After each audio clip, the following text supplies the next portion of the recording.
On this channel, I've covered over 100 different animated shows, and in that time, I've seen some good episodes, I've seen some great episodes, I've seen some bad episodes, but there are specific episodes that have hurt every single fiber of my being. Episodes that can only be compared to the experience of taking James Corden out on a dinner date. All of a sudden, you realize that it's not going well, he lunges at you saying, "Please don't leave me." Now there's James Corden sitting on you with his fat ass, you're not getting up, you're not going anywhere, you realize you're at a comedy club, and the main act is Amy Schumer.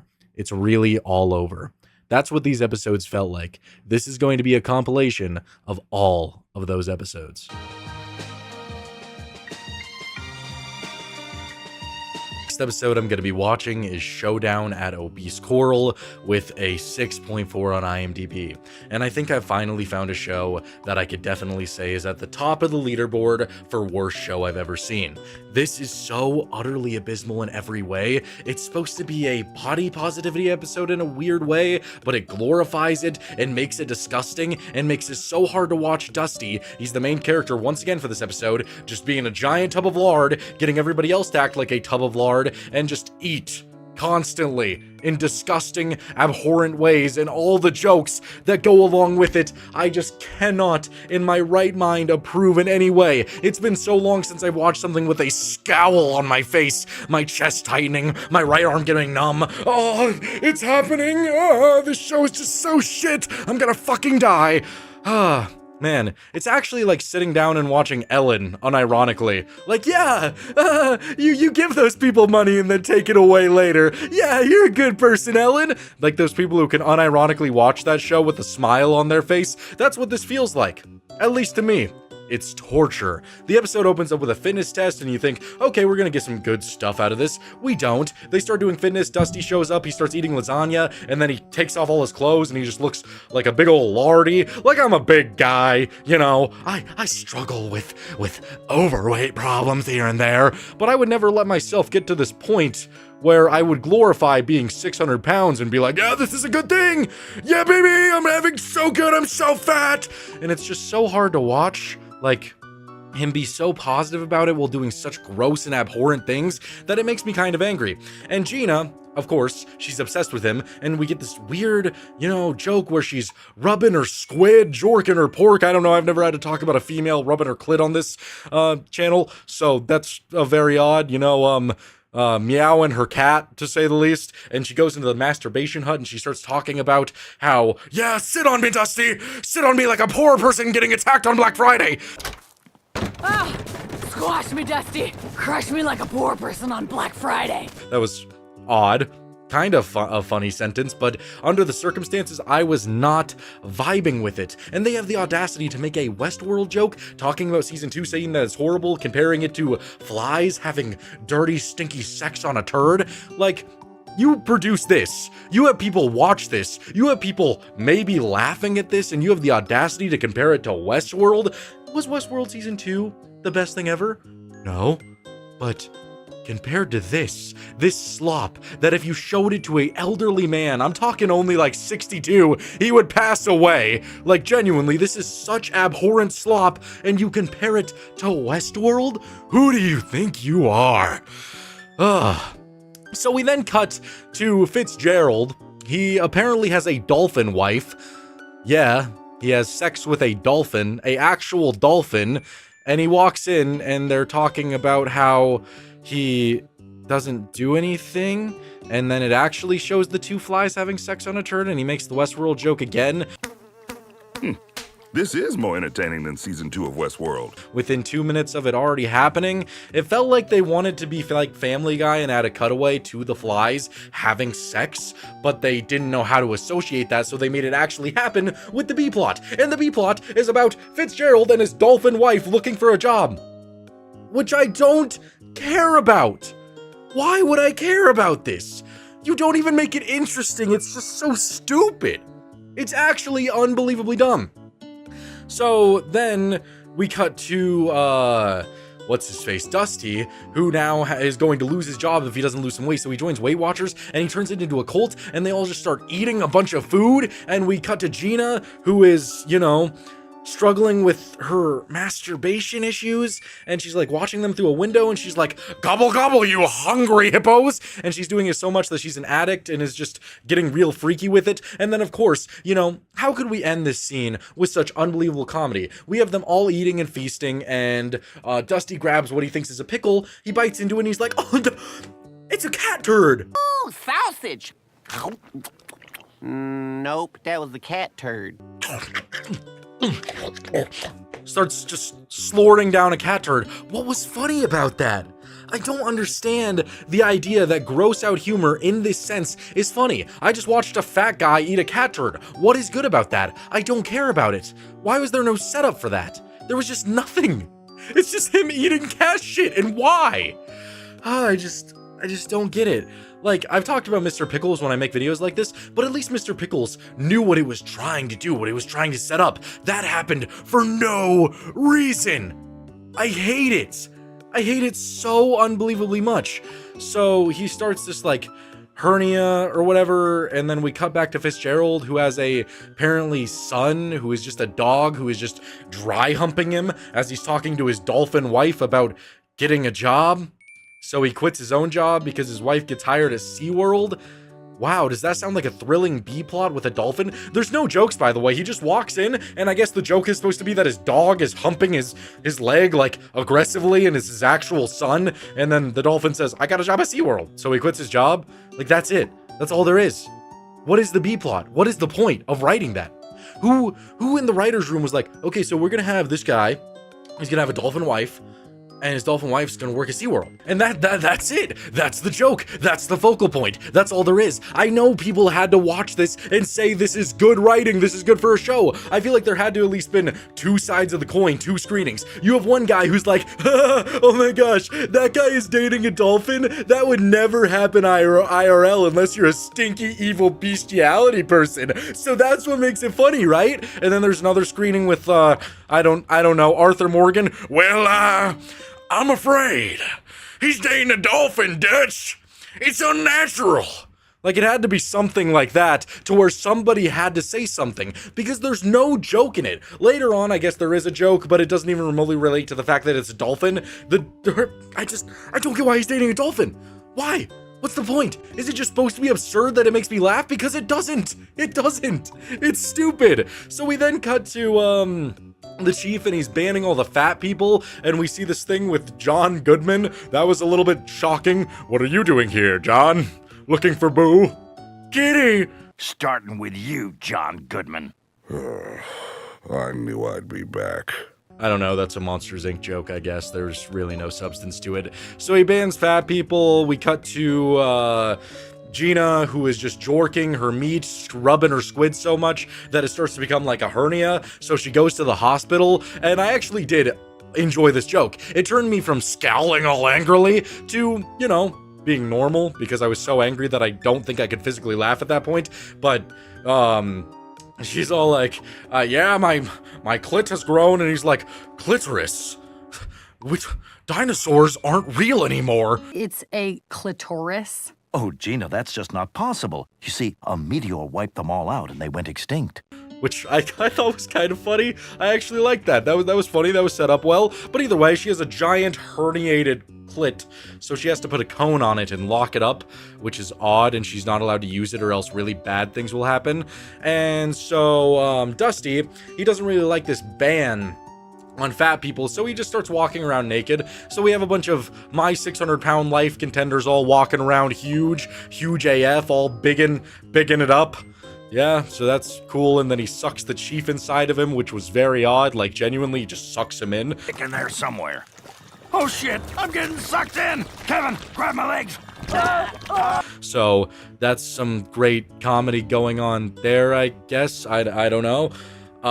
So we then cut to the dolphin again, he's dating and is working at SeaWorld now, and she gets fired because she's wet and was handling cotton candy, so now they have their own struggles, which again was pointless and didn't add anything to the episode. And you know what the culmination of this joke is? You know what it is? It doesn't even relate to the dolphin. It's Fitzgerald just walking up to his wife because nobody likes him and they don't have enough money for gas, so they're at the gas station and he's trying to get free gas, so he's like, hey baby, I'm gonna have to give the store clerk a picture of your dolphin pussy. What? Why? What is happening? What is happening? And she says, no, obviously, because she isn't a little skanky. She's not gonna do that. So he goes inside and he has a picture of his own asshole, which was just ready. He had that ready, prepared to use it, which is a question all in its own. And so he takes it and hands it to the clerk, and the clerk goes in his own masturbation hut and just starts jorking to it. There's one thing I should let you know. That's my butthole! And that's the culmination of that joke. That's where everything led. That's where we are. Wow. Are you so happy the dolphin joke was present? Because I am. Wow. That was thrilling. That was amazing. God. I love this world. I'm so happy. We then cut to Gina once again, who has the cone on it, and Dusty, he walks over and he's like, oh, mama, you know, you put something in that cone, I can't resist a lick. What? If I see a cone, I gotta eat ice cream out of it. I thought we established this. Why?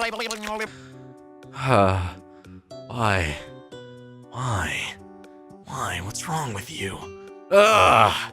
So, then, things just keep on getting more weird to where the big people, they're all eating at this like Golden Corral, which is a buffet, and they break in there and they kill a man and they all just start eating at it like pigs eating out of a trough. So that's lovely. And then the chief invades and it's revealed that the chief is a really big guy, like fat AF. So he's just been trying to hurt fat people because of his own insecurities, and I guess that's supposed to be the lesson. It's okay to be big, which, yeah, it is, but you should still want to be healthy. Just saying, like, you should still strive to be healthy. Like, you could love your body, which is great. Love who you are, but you should always want to be more healthy. That should be the overall goal. Here, it's just portrayed as eat whatever you want, get a heart attack, and it's still lovely. So, yeah, wonderful message. But either way, the Golden Corral catches on fire, and of course, here we have Gina's just wonderful hero moment where she goes to the restaurant and she rubs one out and just, let's just say, puts out the fire with all of her excrement. God! She gonna squirt. Yes, her excrement. Wow. I can't even lie to you. This episode changed my entire perception on reality. I now truly understand my purpose in life.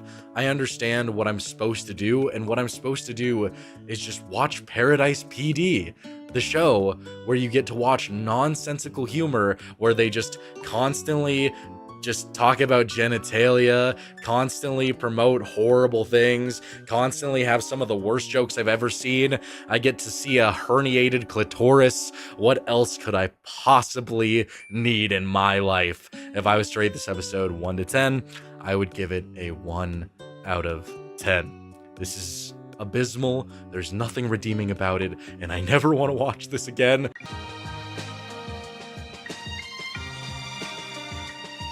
I never really thought any episode could top the Sanjay and Craig fart baby episode as being the worst media I've ever covered, but here we are. The episode Total Eclipse of Fart, which is said to be one of the worst episodes in the series and is unrated, probably because anybody who saw this episode didn't even want to talk about it because it's a fetish nightmare, is actually one of the worst pieces of media I have ever seen. I don't know who would find this funny. I can't imagine a kid finding it funny. I definitely can't imagine a grown adult even feeling okay drawing this. It is so unbelievably bad. I just can't express that enough. This episode opens with Ashana losing a tooth. She accidentally swallows it, so she goes home and tries to make a fake tooth. That doesn't work, and she captures a different creature. One of the worst creatures that has ever been designed. The Fart Fairy. And the Fart Fairy could have just been, oh, I'm gonna rip ass, and my episode still sucks because I'm farting all over the place.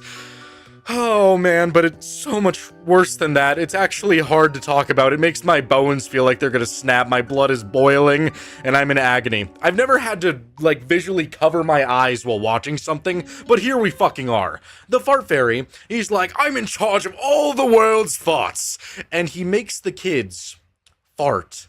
And then we just get to watch him just go, oh, yeah.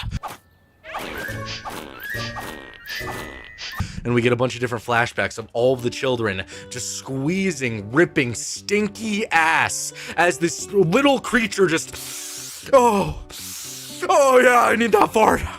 You gotta fart for me. Oh man, what the fuck is this fetish type shit? I don't like it at all. Definitely somebody who's into farting, I guess, definitely coordinated this episode. I can imagine the boardroom meeting. Guys, please! Please, just let me watch the young 4-year-olds fart, please. Draw me like the little leprechaun fairy dude. Draw me inhaling it. Please! What is wrong with you? You cannot tell me there was one person in the studio watching this little fairy inhale 4-year-olds' farts deeply and passionately going, my son's gonna love this. No. It was definitely the guy who's got no kids, no family, watches some weird stuff, and wanted to see a little version of Courtney just rip ass, and then he sucked it all up. God, how can you even get 4 minutes into this episode without realizing this is a horrible idea? It is by far one of the worst things that I've ever seen in my entire life. Beth, did you just... It's actually making me unbelievably angry that something like this was ever allowed to air. And I thought this show was just gonna be fine, mediocre at best, but holy shit, this is going to be engraved in my memory now as one of the worst things I've ever seen. Either way, the episode pushes on because I just had to keep going. Cartoon Review Channel, I can't be stopped. And eventually the fart fairy collapses to the ground because he's been ripping so much stank that he needs everybody to start farting on him. So we get to watch Owen rip stank on him. Beth, it even does like the thing where you get to watch her go like, and rip it. Yeah, I hate describing this shit. It's so bad. They're all just ripping onto him. He's just, oh, it's not enough, lads. I need more. And the entire thing is hinging on the fact that Lashana says that she doesn't fart. So I knew what was coming. And Owen couldn't get it out, so Lashana just releases the biggest one yet. And the fart fairy just inhales all of it, and he's feeling much better. And that's the end of the episode. Wow. I don't know what to say. I really don't know what to say. I guess maybe there's some people out there who would find this funny, and if you're one of those people, please never come near me. Please never talk to me. Please reconsider a lot of the things in your life because you like watching little kids. Oh God, man. Oh God. Like the Sanjay and Craig one, it was bad just because I had to watch a kid get pregnant with a fart baby and I had to watch him physically give birth, and they just animated it in very, like, ominous detail. But they could have, there's a little bit of hope that it's not a fetish. They just genuinely thought it was funny. Here, there's just so much of sniffing and inhaling, and they're very much toddlers that it bothers me on a whole new level, man. I don't know. If I was to rate this episode 1 to 10, I would give it 0. I'm never watching this ever again.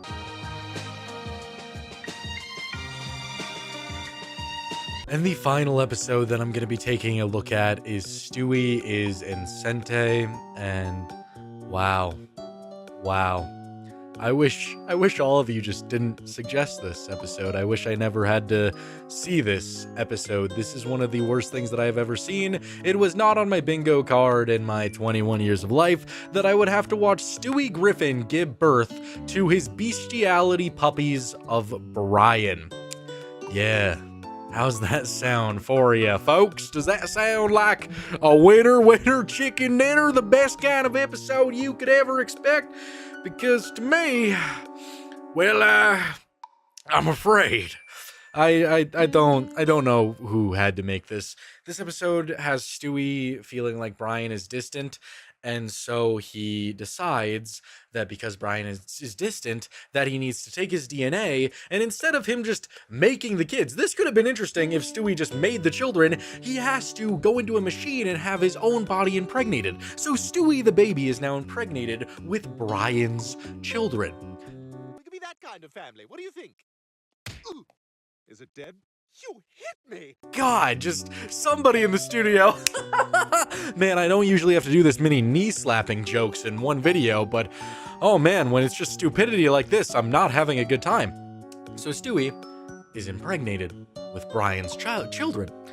And he starts getting really into it, like they have to go and see a doctor, and God, it's just, oh man, aren't you a little young to have a baby? Aren't you a little, why do you have balls? Why do you have balls? God, it's just all those great jokes. There's also a side plot going on about Peter, Brian, Peter, Quagmire, Joe, and Cleveland all wanting to be viral on the internet. That was really boring. There's honestly nothing to say about that. That was really boring. It added nothing to the episode that's already awful. And so, man. So eventually they have a photo shoot for the child. So we get a Stewie Griffin photo shoot while he is impregnated.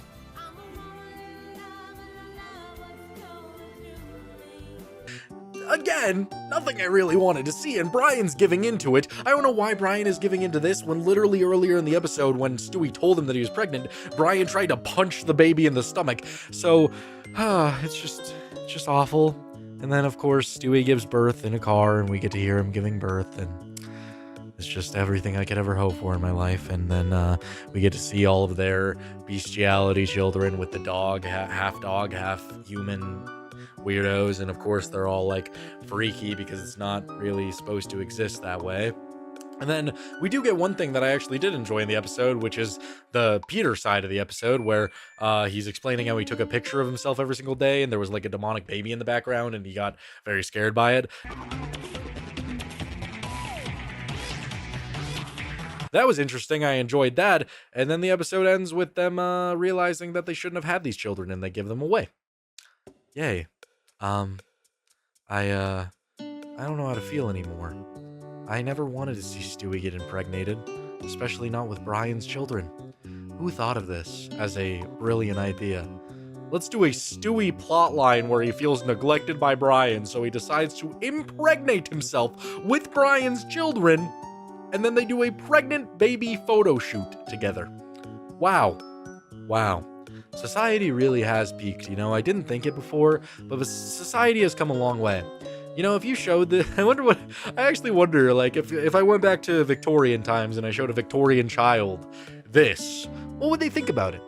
What would they think about a impregnated baby? I don't know. Those are the questions you have to ask. Either way, this is one of the worst things I've ever seen in my entire life, and I wish I hadn't seen it. If I was to rate this episode 1 to 10, I would give it a 0. It goes beyond that. This is one of the worst things that I have ever subjected myself to, and I hope to never see anything about this ever again.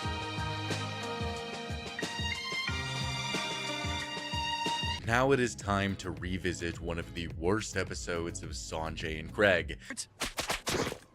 Oh, sorry. Sorry. Oh, sorry. Oh, yeah? I'm not sorry. And Sanjay and Craig defenders out there, they will tell you, don't watch this episode, it doesn't speak for the whole show. Or maybe there is people out there that find this episode to be inherently hilarious. I am not one of those people.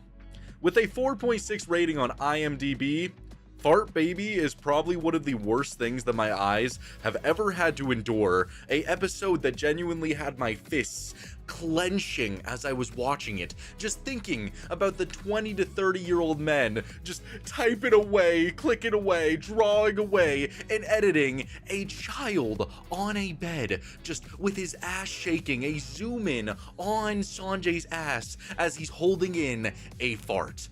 Why did you create this? Why did you think this was a good idea? And who finds this funny? The episode starts off with Sanjay and Craig at a restaurant, and Sanjay is just super into this girl, and so much so that he holds in a fart around her, which leads to him oh my god, I don't even want to talk to it. I don't even want to talk about it, dude. Which leads to him getting pregnant with his own fart. It's like a literal physical amalgamation inside of him, and it's just pushing out, and they realize how cool this is, so they tape Sanjay's ass shut so that he could keep being pregnant with this fart. Do it. How's it look? Rad. Ain't no gas gonna pass out of that. and then just for a solid 6 minutes they just go around messing with people with the fart and then drinking stuff to make the fart even bigger. And God, I just hate it so much. I'm all for gross out humor. Hell, I'll even take a fart joke when it's pretty tasteful, when it's used for good comedic effect. A great example of that is the Adventure Time episode Death in Bloom, when Finn and Jake are sitting up on that ridge and they're trying to hide from all the bone people, and Jake just rips one and it echoes everywhere and all the bone people start chasing them. I actually thought that was pretty funny because one, it's the only time it happens in that episode, and two, it's to further the chase scene, it's to further the plot. This is just a bunch of nonsense that's honestly disgusting. I hate to be that guy, but I cannot enjoy this. I don't like it. There's nothing good about any of these scenes, and eventually it turns into Craig and Sanjay just like fighting over his pregnant fart belly because they both love it and they're naming it different things, and it just gets very awkward, very weird, and I just don't like that it's a child and a snake. That also kind of bothers me, that entire concept. So they're eventually fighting in the studio over the baby, and they start like ripping each other and pushing each other, and it's so wrong. It's so wrong looking. I'm not about it. And so the fart is now coming out, it's coming, and so they go to the doctors, and Sanjay's just on the table and his ass is just shaking, quivering as it's coming out. Is there something, man? I can't!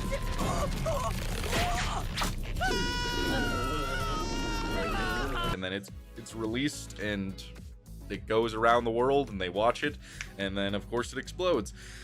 You know when you're just depressed after watching something because you feel like it genuinely just took time off your life? You just feel like your spine is going to cave in and that nothing really matters anymore. That's how I feel after watching this episode. There is nothing redeeming about it. I didn't even mention all the really gross scenes. I mean, the beginning of this episode is literally Sanjay and Craig sitting there, seeing who could fart more, and it's literally like the snake is just shitting himself on that seat. There's a scene where, after they initially discover the fart baby has gotten bigger, the snake like coils around him and starts trying to shove it out of his ass. Get out! Get out! Get out! Get out! Get out! Oh, I forgot to mention the doctor scene where he's getting an ultrasound for his fart. Yeah, are you still with me? Are you still with me? You know who else is having a great time while discussing nothing but ripping ass in an incredible show? Yeah, I completely understand why people would say that I shouldn't look at this episode when I need a full gauge of Sanjay and Craig, because I feel like it obviously isn't going to encompass everything, but I need these people to remember what they did. I need them to remember what they decided to animate and what somebody who was running this entire episode, directing it, had to, at the end of the day, be like, that was hilarious. Jolly good show. Oh Lord, the children are just going to love watching this young boy get impregnated with a fart. Oh Lord. What's wrong with you? You have a problem and it needs to be addressed, and it cannot be forgotten. You need to know what you did. I don't know.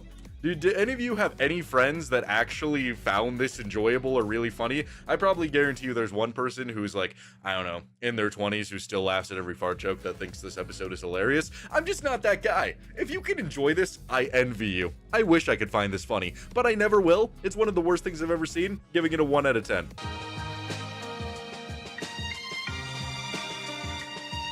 The first episode I'm going to be taking a look at, which by far was the most requested episode, is Lisa Goes Gaga, and I was thinking, what could be so bad about this? I mean, Ramamama! I like Lady Gaga, it's fine, I could admit that. She's got some songs that are decent, what could be so bad about it? But if Lady Gaga told me to make a poker face while I was watching the episode and I was just sitting here like,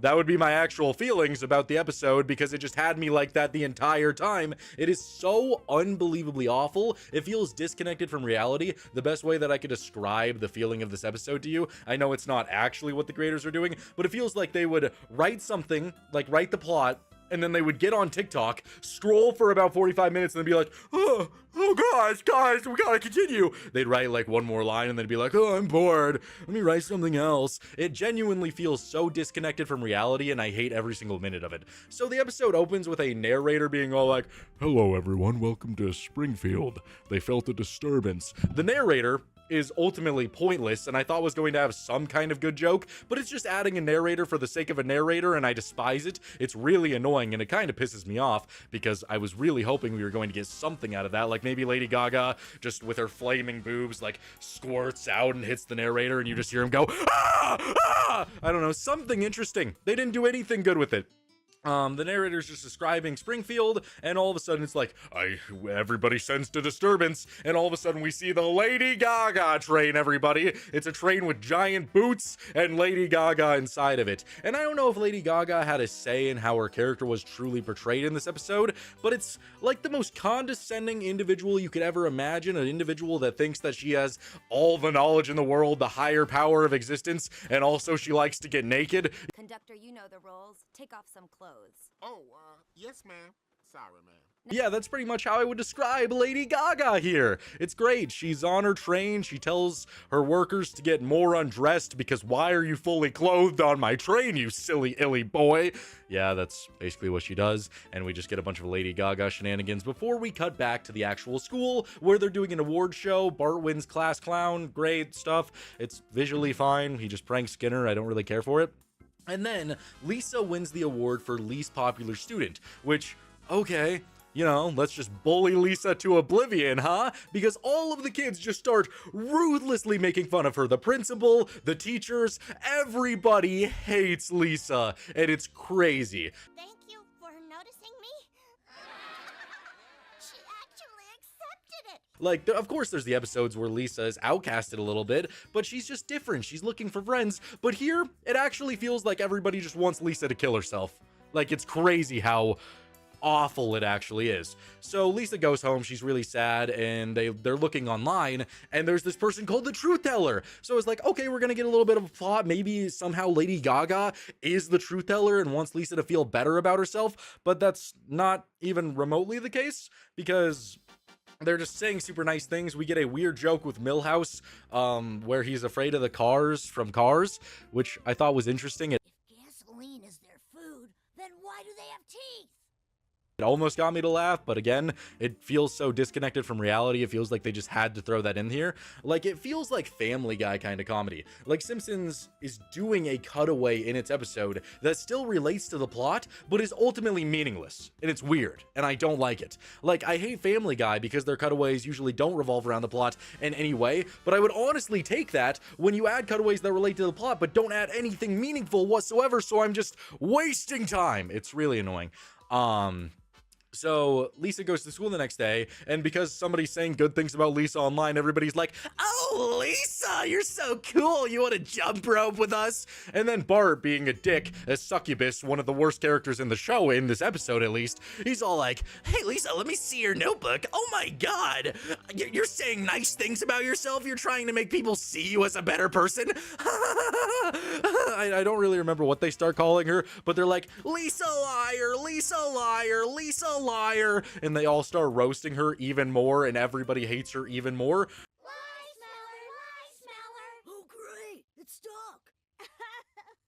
Great going, Bart. I understand that you're a bad person, you're a little devil man, but dear Lord, I just feel so bad for Lisa in this episode, and Lisa is no way near my favorite character, but I just feel really bad for her. And so Lisa is upset, and then all of a sudden Lady Gaga's like, ah! Ah! Ah! Ah! Yeah, that's how I could describe it to you. She starts like having a spaz attack, and she has a realization that somebody in Springfield needs help. Yay! So she wants to do a concert in Springfield. And I don't know, the jokes in this episode just really suck. There's a scene where Homer, like, I like Homer, you know, Mirge, do, Mirge. He starts like flipping Lisa over and over again for like a solid 20 seconds, which was ultimately pointless. It just feels like they're trying to kill time, and it's annoying. So I'm bored, but I'm also getting somewhat angry because everything you're showing to me is ultimately meaningless, and Lisa's just getting pummeled, just getting beat and slapped, and I don't get it. Either way, so Lady Gaga shows up, and she gets out of her train, and all of her little people, they start counting down from 5 to 1. They start like getting in lines and actually making the numbers with their bodies. And I almost laughed at this joke where it's like getting to 3, it's like 5, 4, 3, and then Homer's like, where are they going with this? I thought that was kind of funny. 4, 3, 2. Where are they going with this? But oh well. And then Lady Gaga starts singing and she's like, you should be proud to be a monster. Oh yeah. And again, I didn't really care for the song. I didn't think it was that great. For when it comes to Lady Gaga, I'm more of a poker face kind of guy. That's about it. So the song didn't really get me very much. But Lisa starts crying because they all start making fun of her again. So Lady Gaga once again is like, ah! Ah! Ah! And goes over to help Lisa, and they start walking with Lisa back to her room. And I thought this entire interaction was ultimately pointless because Lady Gaga herself is very disconnected from reality. She's like, oh, I have the paparazzi. Oh, Letha, you're sad? Let me show you all of these people lighting up and saying, we like Letha. And then this conversation that they have, I can't even tell you anything about it because it's just Lisa being like, you wouldn't understand, Gaga. Oh, Lisa, you just need to be more of a monster. Be more of you. And that entire conversation was ultimately pointless. And just to top it all off, because she's not actually benefiting Lisa in any way, she goes downstairs, talks to Marge about Lisa, and is all like, what's wrong with your daughter? And Marge is like, oh, it's just so hard to be a mother. Oh. And then Lady Gaga just smooches her. Just gives her a big ol' kiss, and then it cuts to Marge and Homer doing the dirty, nasty, getting freaky with each other because Marge got kissed by Lady Gaga. Well, maybe this will.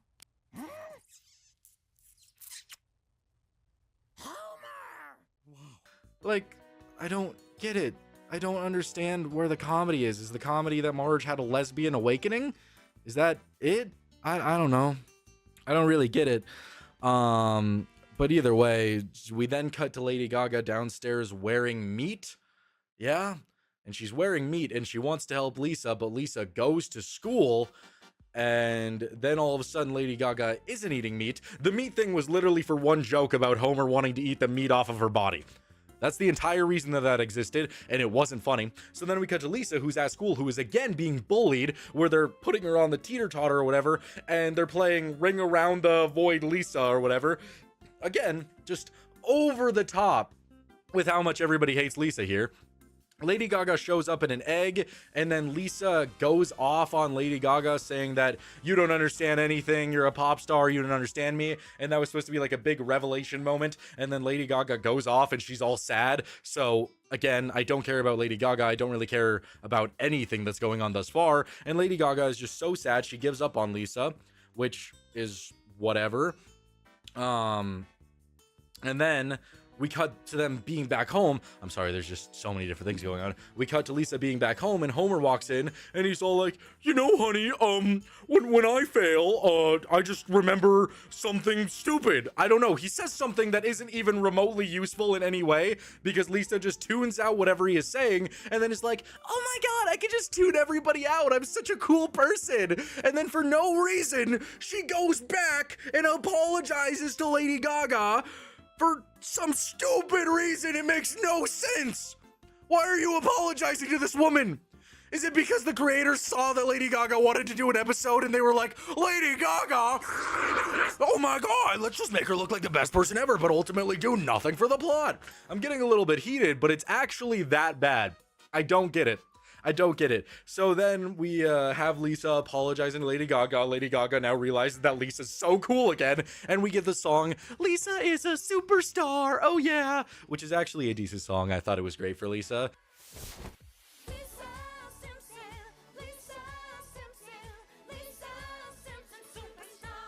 If we had a much better build to getting there, I probably would have liked it a lot more. But I didn't like it. Even remotely, thought it was pointless, and it just made me angry.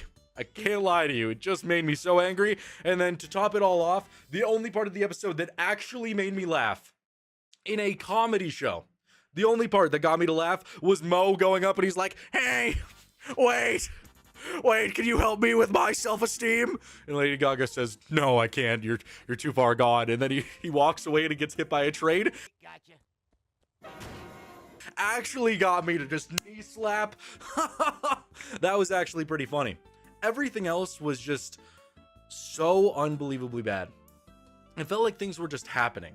You have a star like Lady Gaga, a huge pop star, and you decide to make an episode where Lisa is getting so unbelievably bullied, and then the conflict resolution is Lisa learning to just tune people out because her dad is saying something stupid, and then Lady Gaga, who actually did nothing other than, I guess, being like, oh, hey, I can help you. She did nothing. She didn't help Lisa. She didn't help her to have any revelations. She didn't do anything meaningful except sing and talk about paparazzi. Lisa has to go back and apologize to her so that we could get the Lisa Superstar song. It's all meaningless. It's all pointless, and it sucks. It actually is so bad.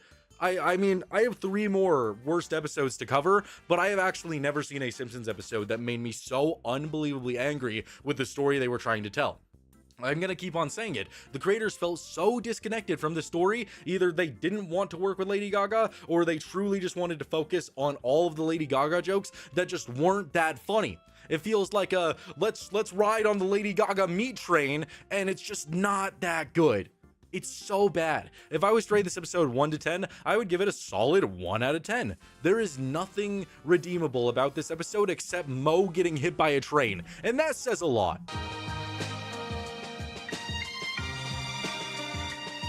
Taking a look at episode 5, I'm starting to lose my mental state a little bit. Just the comedy, I don't even talk about it anymore because their jokes just aren't good. They spend all of episode 4 focusing on misogyny and trying to empower women, and then one of the first jokes in episode 5 is a bunch of teenage women being like, I just rear-ended a cop as she's just thrusting her ass into the air to these adult male cops. It's from the police. Uh-oh, I just rear-ended a cop.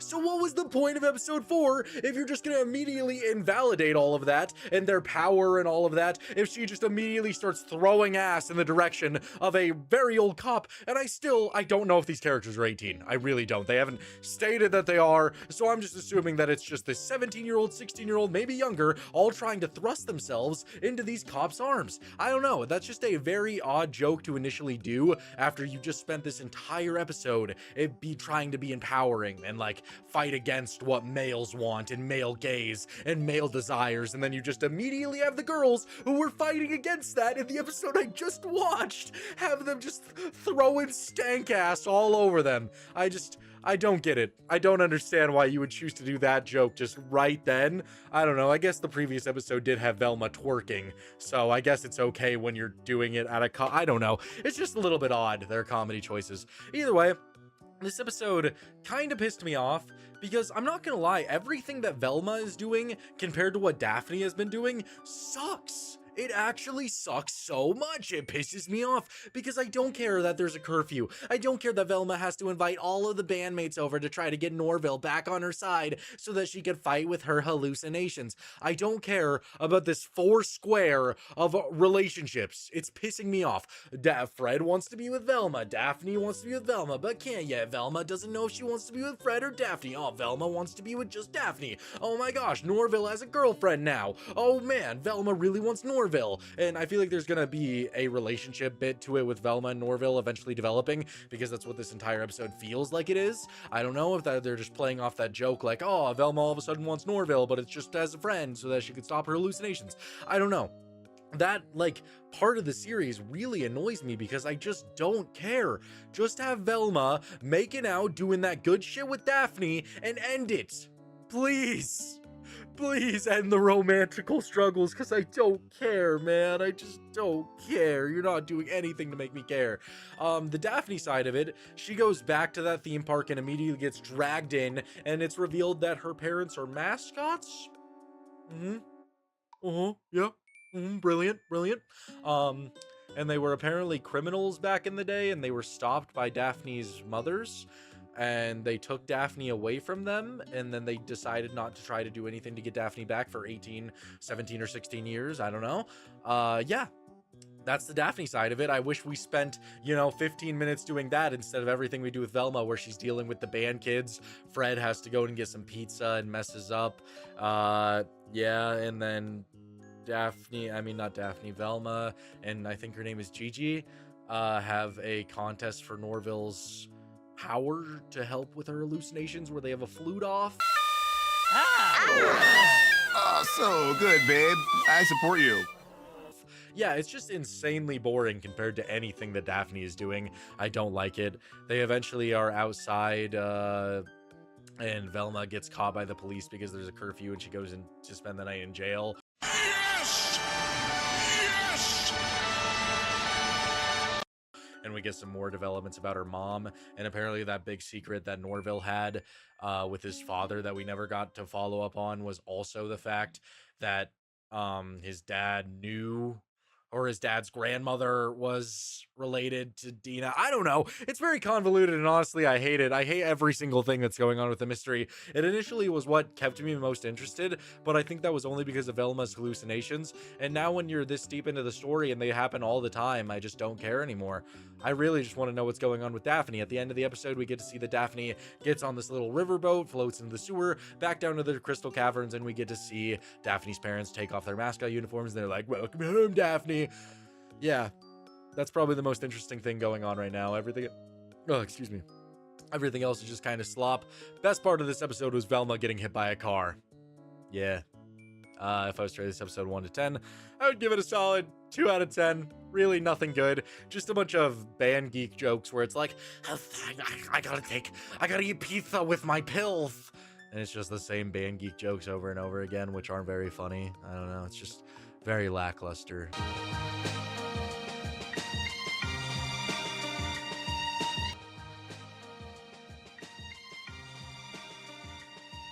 Just finished watching the very first episode of the series, and I hate this show.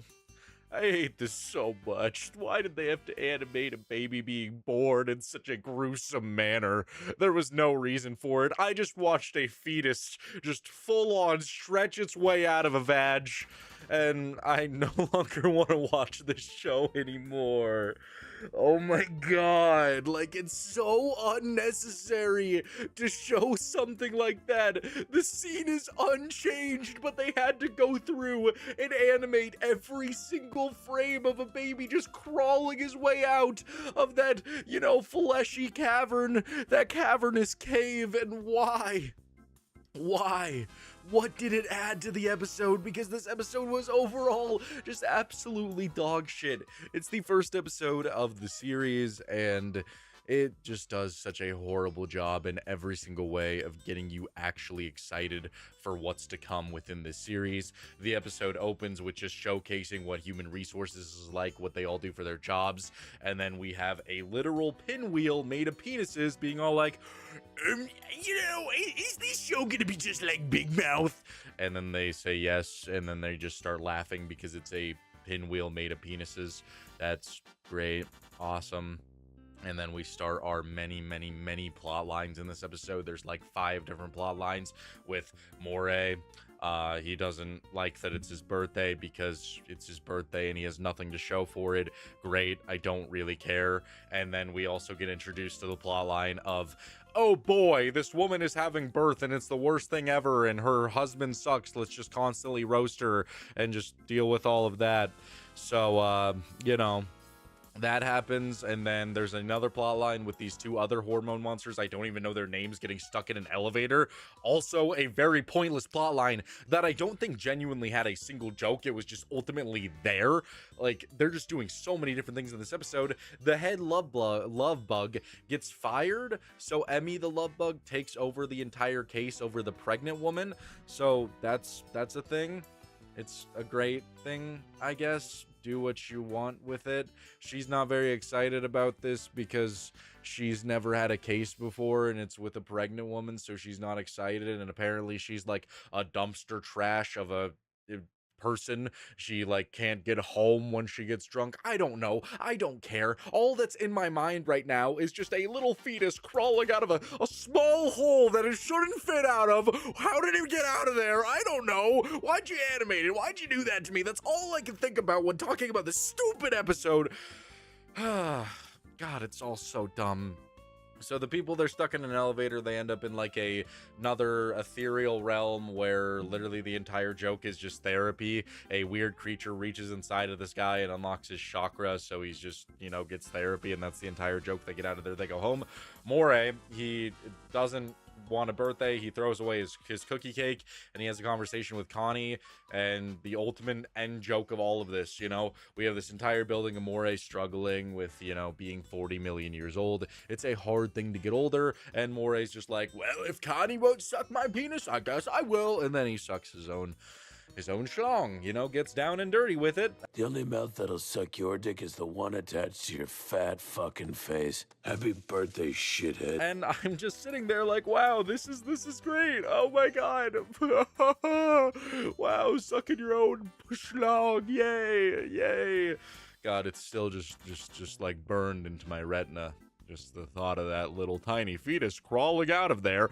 I can't get over it. I didn't like that scene. I'm not showing it in the video because I guarantee you my channel would just get outright banned. It is that bad. I don't like it. Obviously, it probably doesn't compare to an actual woman, you know, releasing the thunder and just, you know, giving life. But still, it was pretty fucking awful to look at, so that happens. And then the pregnant woman's water breaks, and Emmy doesn't really know how to help with this. She's basically just like not doing anything. And then we get to some of my favorite scenes in all of fiction, obviously, in which characters are just all hovered around a woman in a hospital bed, all talking over each other while a woman is giving birth. That just checks all the boxes, doesn't it? The sounds of women giving birth. Wonderful. The sounds of 100 different people talking over each other about random nonsense like, oh god, what if the baby is gonna choke to death? Oh my gosh, you got this, girl. Oh no, you got this, yay, have the baby. Like, it's just all so pointless. And just to top it all off, Emmy is such a awful character in which she's just in the back and she throws up all over herself. And I'm supposed to be rooting for this character who is clearly just, you know, a dunce, a buffoon, deserves to be an outcast. And she's like, oh yes, now I'm sober, I'm so sober, let me help you. And then the doctors rush in, and it's supposed to be like a tense moment where the baby might die, but I just didn't really care. And even now, all I could think about is the fact that I kind of wish the baby did die, which is a very sad sentence, but then I wouldn't have had to see it crawl out of there. And it's a TV show, so if it died, would I care? No, not in the slightest. I don't know. It's just burned into my mind, and it's not going away. So Emmy finally gets, you know, the balls to walk up and, like, actually give her a pep talk. And it's, like, one of the most stereotypical things you could ever say. Like, oh, yeah, you want to know why you could have this baby? You want to know why you could do it? Because you are her. Go, girl. Go, girl. This is, like, the type of thing you would tell prime Mike Tyson, and he would somehow lose. Like, fresh out of prison Mike, he would somehow lose because of how awful this speech is. Like, voice acting wise, character wise, speech wise, it doesn't check a single box. It's just an absolute waste of time. So she tells her that, and then the baby comes out, and you already know how I feel about that. The baby just expunges itself, and it's there. And then we get thrilling comedy in which Connie's staring at the mangled, gushy vag and is like, what are you gonna do with this? What are you gonna do with this? You can't use this. You can't stick anything in there. How you gonna have fun with that? How you gonna do anything with that? How you gonna do something with that? Yeah, and that's pretty much the entire comedy of that episode. And it's just actually baffling what these people find funny. I will never understand it, because like 90% of the jokes in this episode were all in relation to sex, obviously, and none of them were very funny. Like, unless you're like a frat boy and you're like, dude, did you watch that episode of Human Resources? So like that ending, it was totally crazy. Like, I was laughing so hard when that baby just pummeled its way out of that vagina. Like, dude, like the way all those characters were yapping, and then she actually pulled it together to just expunge that child child. Oh my god, dude, it was hilarious. I'm so glad that they had to make 60 frames of a baby just covered in blood, just folding his way out of there. Like, it made me so happy, dude. Like, I don't get who they're trying to appeal to, because I can't imagine anybody would want to watch that. The reason this is probably the lowest rated episode in the series is because of that one scene, because I guarantee you 90% of people, when they saw that scene, they were just baffled and hurt by it, just like me. I felt my heart crumble and fall all the way down just into my stomach, and is now being like just eaten by my stomach acid. It was so bad and unnecessary in every single way.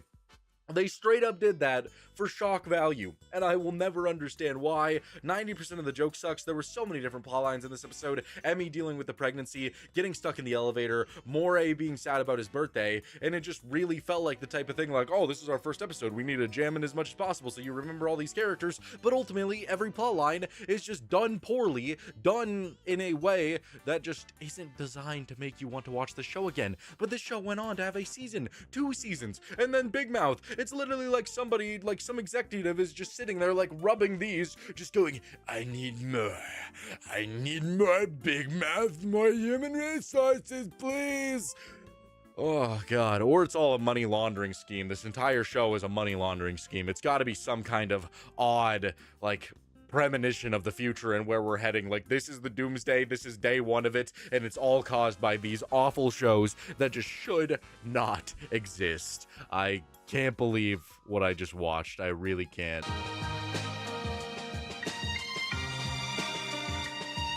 Episode that I took a look at was One Night in Gottlieb, and just immediately, Alan Gregory, the character, is just something that you would want to pick up, buy like his skull and just chuck into a wall. You know, when you make your entire show revolve around this one specific character that the show's creators literally compared to a Bart Simpson or a Stewie Griffin, you cannot have him be this fucking annoying, because oh my god, I just want to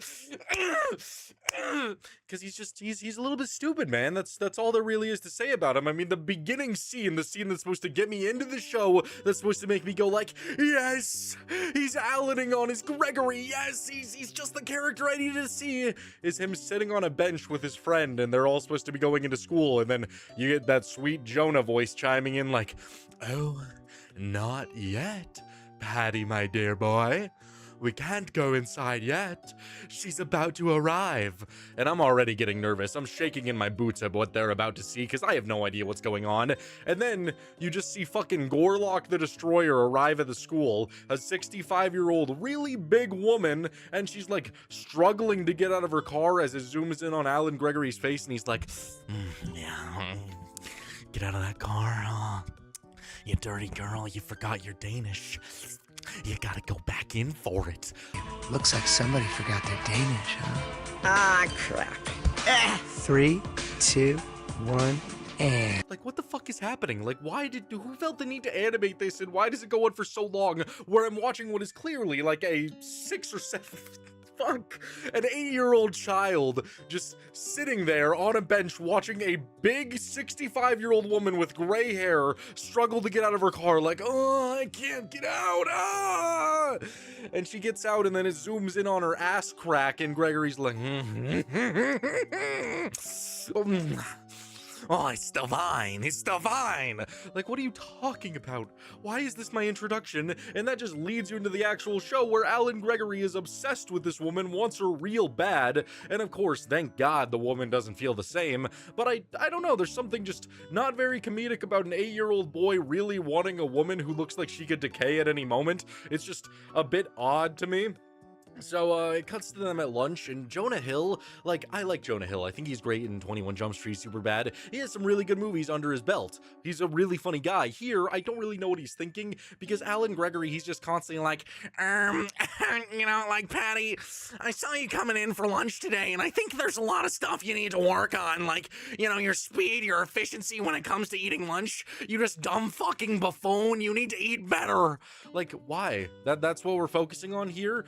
Like genuinely, I challenge you to watch this show and not want to strangle Alan himself. It's just an interesting concept. So he overhears that this other kid and this girl have started going steady, so he sprints over there and he's like, oh yeah, you guys are just like me and the principal. Me and the principal were getting down and jiggy with each other, like, oh, we made a sex tape together. We got down into her business. I started licking in there. I was using her up really good. Fred, look guys, I can't really get into this. Her being the principal of the... Oh, now it's out there. Can't unring that bell.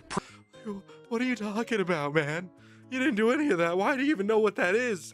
I don't understand. I don't like any of it. It's just so odd to even remotely think about, to say the least. He needs serious help from a lot of people. So he then goes on the intercom and he locks the door and he starts going, oh, everyone, on Thursday I'm going to show a video. It's going to be the best video, okay? It's going to be a video that can change everything. It's going to be me and Principal Gottlieb just getting down and jiggy with each other, you know, feeling each other up in the most voluptuous and worthy sex tape you will ever see. Oh, I assure it, I truly do. And so the principal comes in and like the big climax of the scene, the big joke that it's all been building up to, is Alan getting grabbed and the principal just grabbing him, yanking him, and he's like, ow, you hurt me. Right here, baby. I'm taking you to the counselor. Ow, you're hurting me! Right here. Just pointing to his heart, and I don't know, there's just something about Alan Gregory that isn't very charismatic. Like, it's definitely the type of child to where if he tripped down a flight of stairs, I would just point and laugh.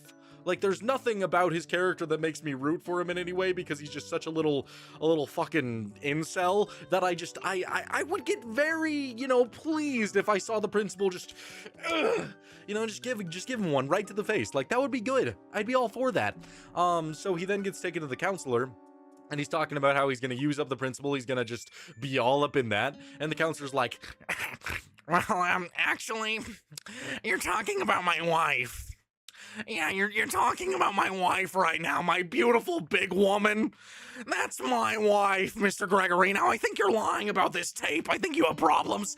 Mental, physical, emotional, wrecking problems. And you will not get in between my romance with my big succubus of a wife, okay? I wonder why she never took your name. Okay, well, not that I have to explain it to you, but she didn't change her name because we are in a common law union. So this does send up the descending madness of the husband decently well, but it's just when you pair him with a character like Alan Gregory, it makes a lot of the scenes way less funny, because Alan Gregory just isn't that interesting of a character, at least to me, because he'll be sitting on the other side of the husband, and he'll just be like, oh yeah, I saw your wife get out of the car. She was looking mighty fine. I saw every single roll, every single stretch mark, and I wanted to lick her up and down. She just looks so unbelievably divine.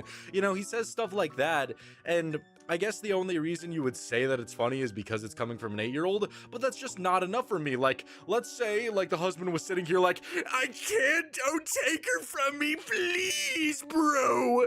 I need her so bad, I can smell her from a mile away.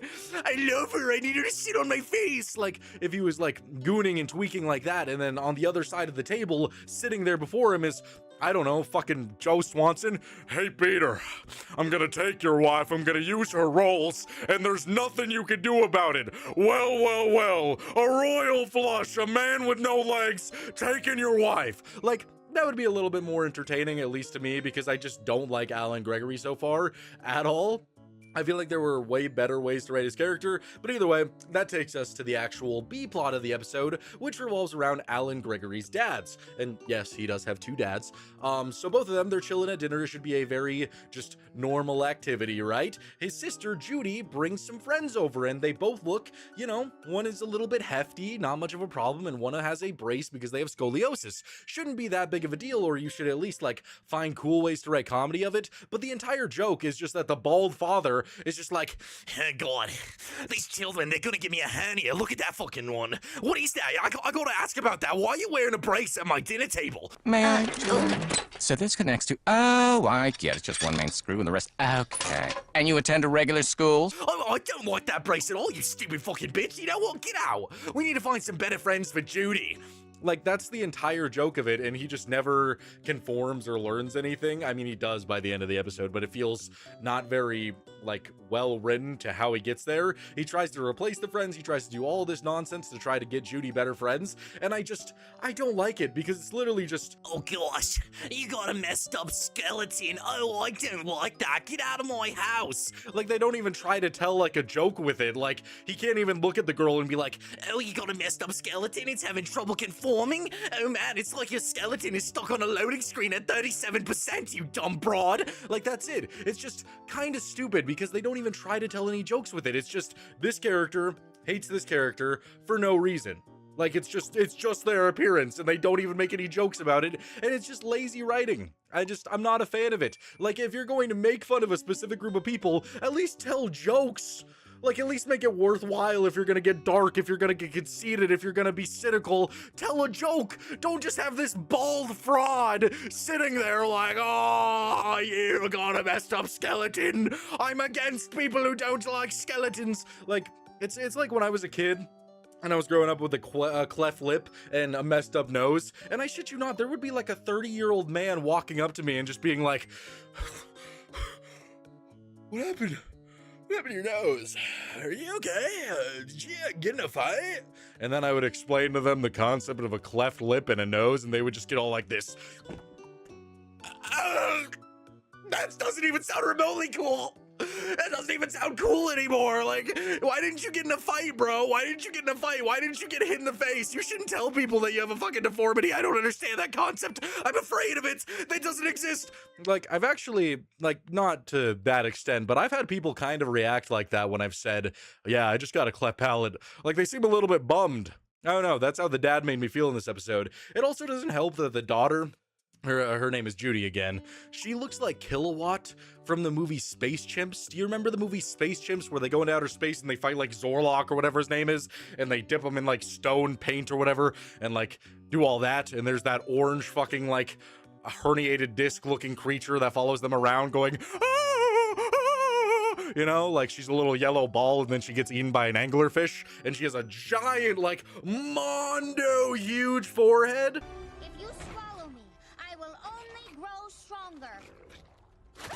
Yeah, that's what Judy reminds me of, because she just has a massive cranium. It honestly looks like an egg just waiting to hatch. Like, I was waiting for it to just burst out with something. Like, I was expecting that. I don't know. It kind of takes me out of it every time she's on the screen. Either way, we then cut back to them being at school, and Alan Gregory is walking up to his friend Patty, and he's all like, Patty, did you know that Gottlieb is married? This really derails all my plans, brother. This derails everything. And Patty, like, this was the only time I laughed in the entire episode. Patty's all like, yeah, of course I knew that he was married to Gottlieb. Of course, I have to see him every single day when I go to see him because I found my sister's body. I have to see him every day since I found my sister's body. Yeah, Pat, congratulations, but we have a real problem here. This is why... Like, that was just such a throwaway line, but it actually got me to laugh because it was the only thing random enough to do anything. Everything else just kind of sucks. And then for the rest of the episode, we basically just get the same nonsense over and over again. We get Alan Gregory going at it with the husband again, and the husband is just slowly derailing more and more, like, you did not do my wife. You didn't. You can't prove it. And so Alan Gregory meets with his friend at a spa, and it's just this wise old man who says that he can make a sex tape for young Gregory, which has its own odd implications as to why he's giving this little boy this. I don't know, that whole idea was a little bit weird. We then cut back to Judy, who has these fake actor friends that her dad hired because she didn't want her to be around her weird looking friends. And it eventually gets confronted, and fucking the two actor kids get out of the car, and Judy's all like, why do you guys lie to me so much? Ah! And she gets out of the car. And then the two dads are talking, and one of the dads, he's all like, look, I know you meant well.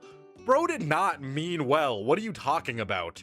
Can you imagine, like, you bring over your friend, and, like, let's say they're paralyzed from the waist down, and the entire dinner, the entire evening, your dad is just walking up like, oh, would you like this piece of corn? Oh, hello, boy. I noticed your legs don't work. Would you like, you know, some broccoli, some vegetables? Like, that's literally what he was doing to his child. Can you imagine your own, you know, parents doing something like that to your friend that you care about? He did not mean well by hiring fake actors to pretend to be her friend so that she wouldn't have to spend time with her actual friends. That was just a dumb plotline, and they were trying to treat it like he was trying to be a good dad. What are you talking about? Like, they have a big thing at the end of the episode where he's all like, you know, you could be friends with whoever you want, but if you grow out of them, I'll be waiting. Like, what the fuck are you talking about? There's just such a horribly written B-plot in every single way that was just designed to make every single character involved, except the two friends, the one that has scoliosis and the hefty girl, like, it was just designed to make everybody look stupid except them, and it was just so unbelievably odd. Either way, the episode ends with Alan Gregory standing upon a table saying that he doesn't need a sex tape to prove his love, and he wants her body and her heart and her soul and her mind, and he's going to earn it. And that's pretty much my entire first experience with Mr. Alan Gregory. I don't know. I really don't know. If I was to rate this episode 1 to 10, I would give it a 1 out of 10, just because it's all over the place. Alan Gregory is a very uninteresting character. His one character trope the entire thing was just, I really want this woman, and I know better than all of you, and he's just kind of like out of it in the world, which could work very well if he wasn't being such a little freak, you know? He's just being a little freaky, and I just can't really get behind it. Like, genuinely, the only thing that made me laugh was the little kid being all like, when I found my sister's body, just because compared to everything else in the episode, that was so just out there that it made me laugh. And then that B-plot was just making every character look abysmal, look atrocious. I just could not get behind that. This is a horrible experience. I do not recommend.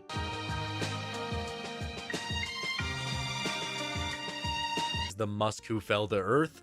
And okay, we got our Lady Gaga appreciation episode, and now it's time for good old Elon Musk. How exciting. I'm so thrilled. I'm just shaking in my chair because I get an Elon Musk episode. Oh my god.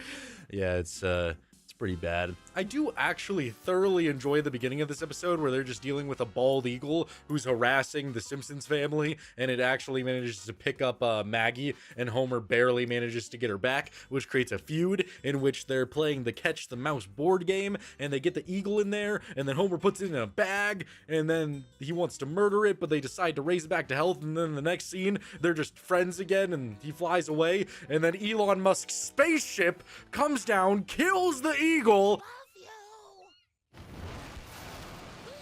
and then we get to Elon Musk. And that first like 3 minutes where it was just about the eagle, that was pure bliss. That felt like Simpsons. I felt like I was having a decent enough time, but oh man, from that point on, it's just I don't even want to describe all the scenes to you. I'm just gonna give you a quick summary, but basically all you need to know is every single scene usually ends with this, okay? So, oh my god, Elon Musk is here. Oh my god, let's go somewhere else, and then a different character in Springfield's gonna be all like, just to Elon. It's basically like Elon went to the writers of Simpsons, or maybe they went to Elon and they were like, Elon, come in the writer's room, and then they just did a lot of this, just non-stop for hours, so that Elon would be praised for days, for minutes throughout this entire episode, because the first 15 minutes is just basically, oh Elon, oh you're so cool, oh Elon, you've done so much for the world. Honey, guess who crushed me? I'll give you a hint. His first name is Elon. That's right. Oh, Elon! Without actually telling a good story, it just feels like they wanted to jork their peppermint patties to Elon just non-stop. Definitely somebody on the Simpsons team was a huge fan of Elon. Whew. It's just all it is.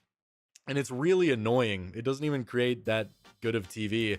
I do kind of like Homer and Elon's dynamic a little bit, but for the majority, it's just kind of whatever. It's just Elon being infatuated with Homer because Homer tells really stupid things and then Elon makes them into ingenious ideas. Wish those were white meatballs.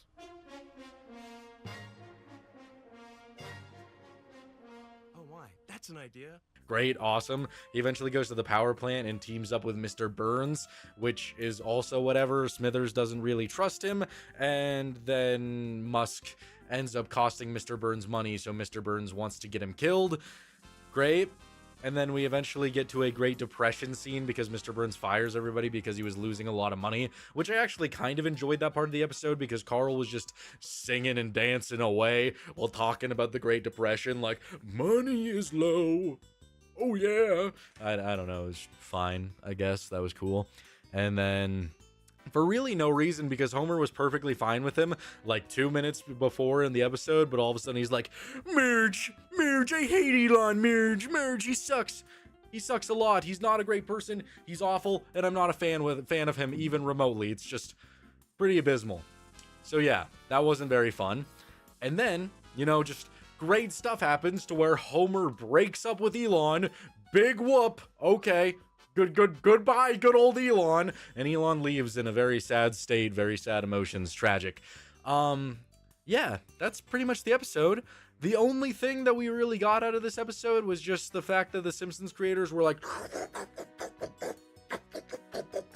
oh, Elon, you make electric cars. Oh, Elon, you are just my daddy. Oh, yes. That's probably what they were singing. They were all singing that in unison, probably like Oompa Loompas in Willy Wonka's Chocolate Factory, all getting down in a jig the second Elon walked in. It's just an Elon appraisal episode. It had no reason to be made even remotely, except, I don't know, maybe Elon wakes up every day, turns on this Simpsons episode, and is just like, yeah, bathe in my glory, babies. Bathe in my glory. Hey, worker over there, can you boost my Path of Exile 2 account all the way up? Yes, everybody must bathe in my glory. Yeah, that's pretty much the entire point of this. Yeah, it's not very good. It's definitely not as bad as the other episodes, I guess. At least there was no character being bullied, wanting to end their own lives because of anything. It's just really like, if you love Elon Musk, if you're a big fan of Elon Musk, then this is definitely for you. If you don't really care, like, I do not care about what goes on in Elon Musk's life. I don't have a parasocial relationship with a billionaire who doesn't care about me. So, you know, I don't really care about the episode. I'm not parasocial and like, oh my god, they're talking about my favorite billionaire. He owns Tesla. Yeah. I don't care. I really could care less about this nonsense. So yeah, if I was to rate this episode 1 to 10, probably give it 3 out of 10. You know, I'm not gonna say it's a 1 out of 10. It's not awful. It's just something that I would never, ever, ever watch ever again. So were these episodes just as bad as everyone was telling me? Yeah, they were much worse than I thought they were going to be. I can usually talk for a very long time. I'm a certified yapper. It's what I do. I can make these videos really fast because I don't need a script. Usually I could talk about a certain episode for 5 to 6 minutes. I went on for 11 minutes about a Lady Gaga Simpsons episode. That's how you know something is really bad. These episodes just didn't really care about the core traits of the characters. I don't want to watch everybody in Springfield bully Lisa. I don't want to watch everybody in Springfield bully Bart so bad that he wants to die. I don't want to watch Homer betray Marge in such a horrible way and then not feel bad about it. I don't want to watch Elon Musk just get used up for just 22 minutes. I'm just not about it. These episodes suck and there's just nothing really redeemable about them. I just can't find myself ever seeing any enjoyment in any of these episodes. And even in the moments that weren't awful, they weren't even that funny. I found these episodes to just be mainly boring. They're either making you angry or you're just like, just because it's just not entertaining. It sucks. And that's a shame because I have a lot of fond memories from Simpsons. I have great episodes just stuck in here. The movie was fantastic. They were producing some really good stuff, but I don't know. This is just episodes where they lost their magic, I guess. Thank you guys so much for watching. I really hope you enjoyed this video. If you did, please make sure to like and subscribe. And if this video does well, I will do a part 2 where I look at even more Simpsons episodes. I also have a list just 100 categories long about a bunch of different shows and movies that I'm going to be checking out, and you don't want to miss it. I upload almost every single day, giving you quality content, and yeah, it's just been a lot of fun, so you don't want to miss it. Thank you guys. I'll see you guys in the next one. Bye.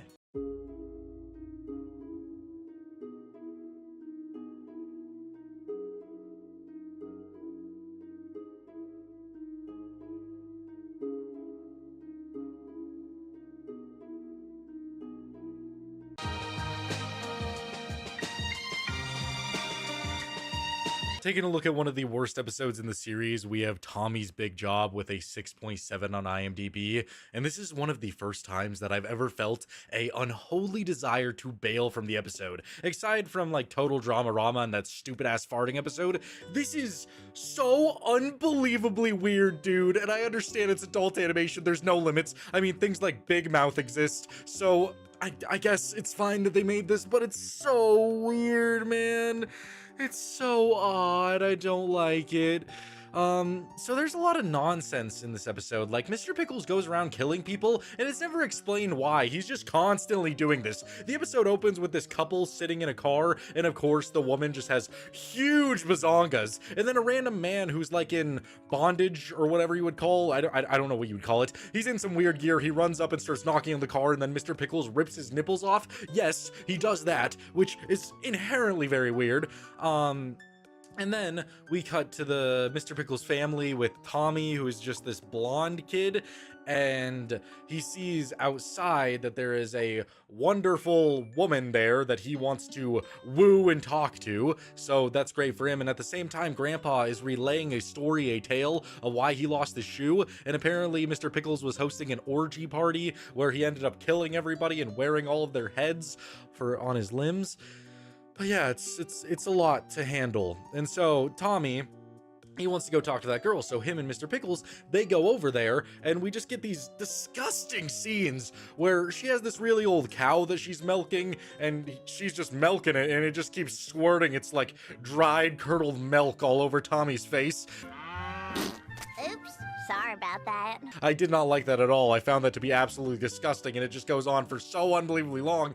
And she's like, "Listen, Tommy, you know, my collar's blue and my neck is red. I've been working like a dog just to keep my family fed.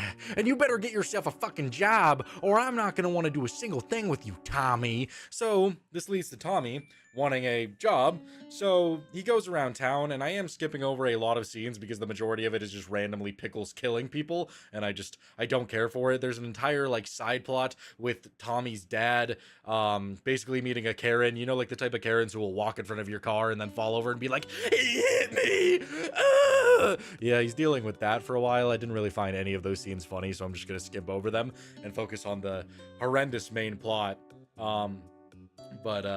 Tommy, he's looking for a job, he can't find anything, and then he sees like a little carriage that says, "Jobs! Jobs here! Anybody come here?" And so he runs there, he goes inside, and he doesn't realize what kind of job he's talking about. He's talking about jobs in which he will change your body for you, make you look good. So Tommy, he says, "I want to be really good at business."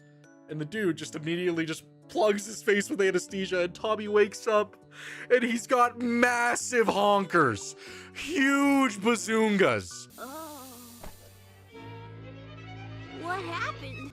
This little 9-year-old boy now has bigger ones than you could ever fathom in existence. And what does he do? He goes to the strip club to get a job, but on his way there, he runs into this one guy who's just on a carriage, and he's like, "Oh, hey, Tommy." And as Tommy turns around, he goes, "Damn!" Tommy, how you doing today? Damn, Tommy. Hi, Mr. Bojenkins. Oh, that scene actually got me to laugh a lot solely because of his reaction, not because of the circumstances. The circumstances of this are absolutely atrocious. This is where I really wanted to bail on the episode. I was just kind of done with it. But then I wanted to bail even more when Tommy actually goes in and he starts stripping. And people are just throwing money at this kid just because he's got huge bazungas, and he falls off and he meets this like hillbilly guy who's like, "Have you ever believed in true love, Tommy boy?" And then he falls in love with that. And then, I don't know. I really tuned out at the end there because it's just, it goes back to like that frame for frame, everything is happening all at once shit, where all of a sudden Tommy's mom catches Tommy's dad cheating. All of a sudden Tommy is going to fall in love with the hillbilly, and then they go and meet the girl that Tommy actually wanted to be, and then the girl that Tommy wanted to be with her cow dies, and then the cow that Tommy's family has a cow baby, and then it's just nonsense. It's all nonsense. It's sadistic. I don't know what I'm doing with my life. Why am I watching this? I don't like this show very much anymore. Yeah, it's definitely to appeal to a certain person who likes watching little boys get jobs in which they get giant bosoms and honkers and then go stripping. So yeah, if that's your kind of thing, good for you. It's not my kind of thing. I'm just gonna leave this episode unrated because I don't know how to feel about it, and it's very weird. Now whatever, gun to my head, if I was to rate it, I would give it like a 2 out of 10. I did not like the things that they did, even though this episode made me laugh once with the character going, damn! I did not like what was going on. This was very hard to watch.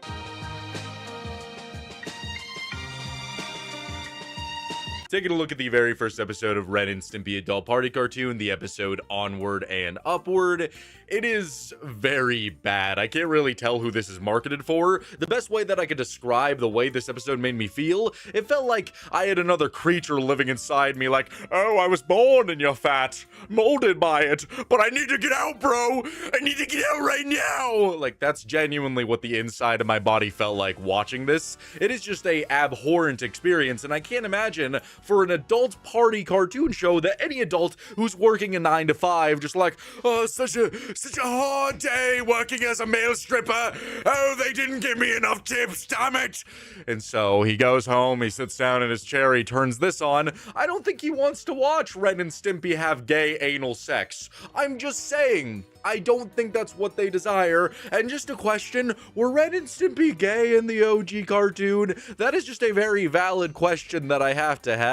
Not that it's necessarily a problem, I wonder if they genuinely just turned him gay so that they could have gay sex for it to be an adult party cartoon. I don't know. I don't know, I'm just throwing that out there. Either way, let's get into the episode. So we cut into this guy who is just sitting there like, he's just sleeping. He looks like, I don't know, he's been through the rough of it. He's homeless. He's got that big nose, big lips. He's quivering. He's just a dubious little individual, to say the least. And so we see that Ren and Stimpy are living inside of his mouth. And that is when the shenanigans really start. Ren, he doesn't like all the snoring and whimpering and all that garbage. So he wakes up and he's like, ugh, Stimpy, I don't like any of this, man. I'm not about it. Like, what are we doing here? And Stimpy, he wakes up and he's like, oh, come on, babe. There's no need for any of that. Let me pucker up with you. And he sticks his lips out, closes his eyes. So this confirms that they are, you know, engaging in each other in magical ways, to say the least. But either way, Ren, he fucking takes this rat. It's his lover. He's doing this to his lover. He takes this rat, turns it around, put its voluptuous, gaping anal gland inside of Stimpy's mouth, and just, the rat starts letting it rip. And this is like literally my first time seeing Ren and Stimpy in 15 years. And he's just shitting inside of Stimpy's mouth, just vilely. And Stimpy, he's just taking it like a champ, and then he takes the rat away, and Stimpy's like, oh, thank you so much. Oh, I loved it, Ren. You're such a lovely lover. And as his mouth is just covered in brown feces, and I did not like that one bit.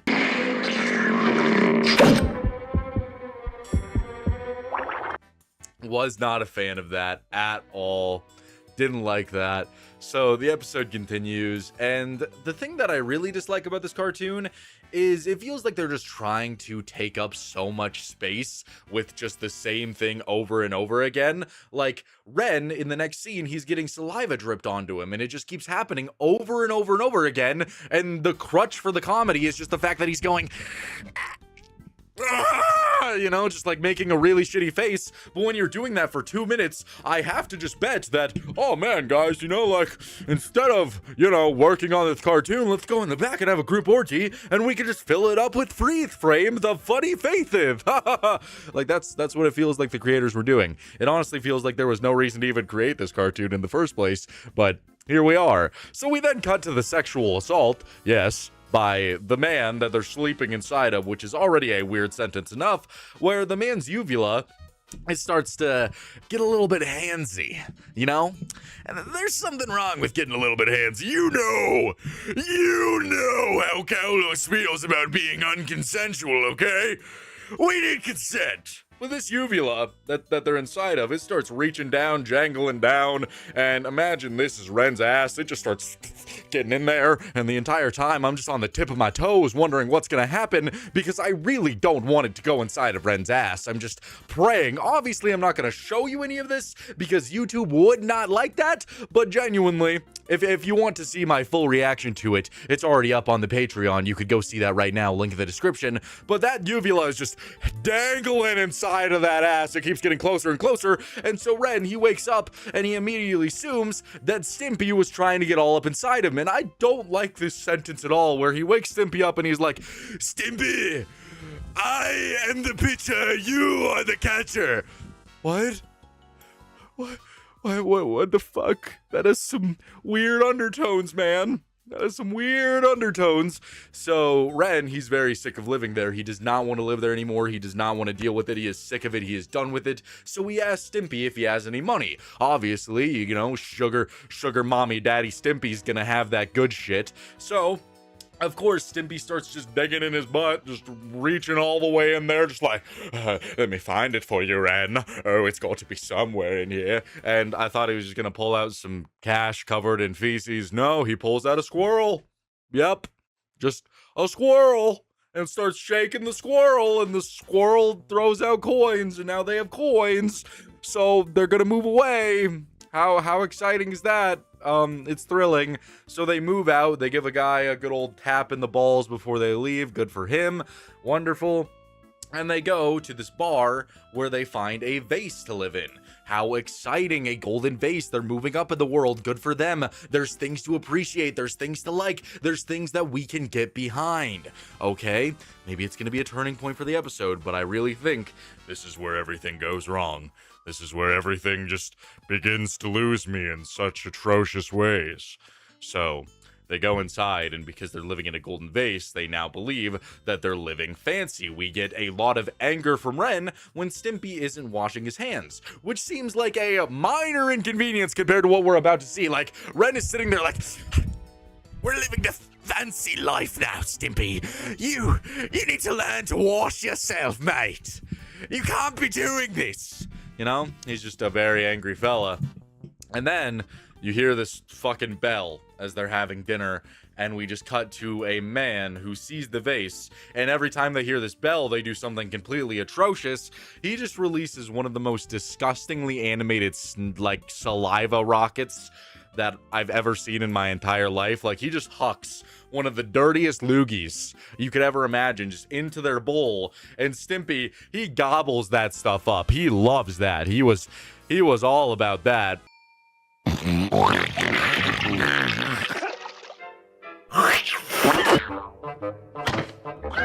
And I'm thinking, okay, you know, they gave me a little bit of a gross joke. They're gonna stop with that for just a tad, just a second, so that I could recuperate my mind, so that I don't slowly start to becoming demented and turn into something a little bit sour. You know, that's what I was thinking. No, that's not what happens, because immediately after that, they ring the bell again, and this guy just produces one of the most disgusting snot rockets I've ever seen. Just like gallons of pus falls down, and Stimpy, he sees that, and of course his reaction is, fuck. How refined. See, it was just too much. It was too much to handle. He starts deep throwing that shit, starts deep throwing that snot. He loves it, he wants it, he needs it, he likes it. And it like gets stuck in his throat, so Ren has to cut it off so that Stimpy can gulp it all down. Does this sound entertaining? Does this sound like an adult party cartoon to you? Does this sound like any adult in their right mind, and I have to preface, in their right mind, would want to willingly watch this for comedy? Because there's been nothing funny. It's just all outright disgusting. And I guess if you're like, you know, 22 when you have the mind of a 4-year-old, then you probably still find this to be hilarious. And I envy you. If I could laugh at this, oh my god, this would be thrilling. But it's just outright disgusting. So we then cut to Ren, and he wants some mashed potatoes. And I was thinking, okay, how could you possibly go wrong with mashed potatoes? Well, he cracks out a whip and starts just, what? And the potatoes, they know what's happening. They lose all their skin, and they're like, oh, yes. Oh, God, well, you know, we've already lost our skin. We might as well please the masters and just go be potatoes. So they go and hop on the plate, and they mash themselves into mashed potatoes. And then Ren realizes that he forgot the gravy, so he rings the bell. And this was the part of the episode where I genuinely almost threw up, man. I was just so baffled that anybody would want to animate this. They hear the fucking bell again, and this guy just throws up everywhere. Chunky goodness all up in there. And they just start pouring it all over their food and using the throw up as the gravy for the mashed potatoes, and they munch that up.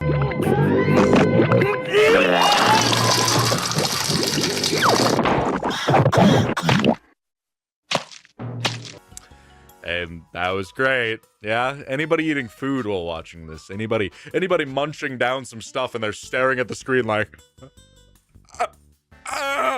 you know, just like freaking out a little bit? Because I would be. I definitely would be. So, then we have Ren and Stimpy taking a bath, and Ren and Stimpy, they kind of switch who's the beta and the alpha, like sometimes, like in the relationship. Who's the dom and who's the submissive one? Who's going to be taking it tonight? Because Ren, this entire episode, he's basically been ordering Stimpy around, so I was believing, okay, Stimpy's going to be taking it right up that good old tube, but, in this scene, Ren is taking a bath, and Stimpy's all like, oh, Ren, don't you need a little bit of help? And, like, Ren is all like, oh, I don't know, Stimpy, I don't know. And he starts, like, massaging his scalp with snot conditioner, which, again, great scene, really thrilling. And then they did the thing that I didn't think they would have the balls to do in their first episode. It's like, have you ever watched BoJack Horseman, when BoJack is like talking about his old show in the BoJack Horseman show, and he wants to take a shit on a DVD of fucking horsing around? Oh, that's a pretty niche reference, but either way, it's like that. It's like wanting to destroy something from your past so bad by just taking it and turning it into something that it was never supposed to be, because Ren and Stimpy, They have sex! It's dirty, it's nasty! Like, you know how I made the pitcher and the catcher thing earlier? I talked about that. Well, Ren, he comes out dressed as a pitcher, and Stimpy, he literally, oh god, he turns his fucking asshole into a catcher's mitt, and Stimpy runs at it. They get underneath the covers and they just start clapping, and the bell keeps going off, so the lubricant is just the spit flying in from all the customers at this tavern, and they're just doing the dirty nasty. It's something that you could never expect.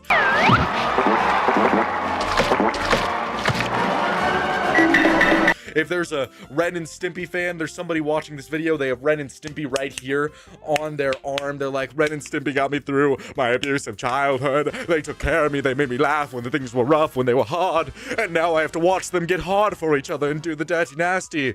And you know, honestly, good for them. If they can make it work for them, then I guess anybody could really make it work, huh? Anybody can make it work. So, they all get spit on, and then a bunch of people see that there is Ren and Stimpy in this vase, and they don't like that, so the tavern keep, he's like, get the fuck out of my restaurant! And he picks them up and throws them out, and they all start spitting on each other. And I honestly thought, with the way this episode had gone, that Ren and Stimpy were going to be moaning, you know, exquisitely because of the spit, with how much they seem to like this shit. But no, they just run away, and they go to move back into that homeless guy from the beginning of the episode, probably to have more shenanigans, to say the least. And that's the entire thing. Yeah. If I was to rate this episode 1 to 10, I would probably give this a solid, like, 1 out of 10. There's nothing amazing about it. There's nothing funny about it. It is just literally all shock about... Oh, excuse me. It's literally all shock value humor. It's the same thing over and over again. It's just supposed to make your entire body irk and itch with the feeling that you need to go jump off a bridge, which it probably works for some people, but not anybody that I would know. Nobody would genuinely want to sit down and watch this for fun unless it was a try not to quit watching type thing, like a Reddit 50-50 type thing. That's all that I could really imagine. This was just unbelievably atrocious.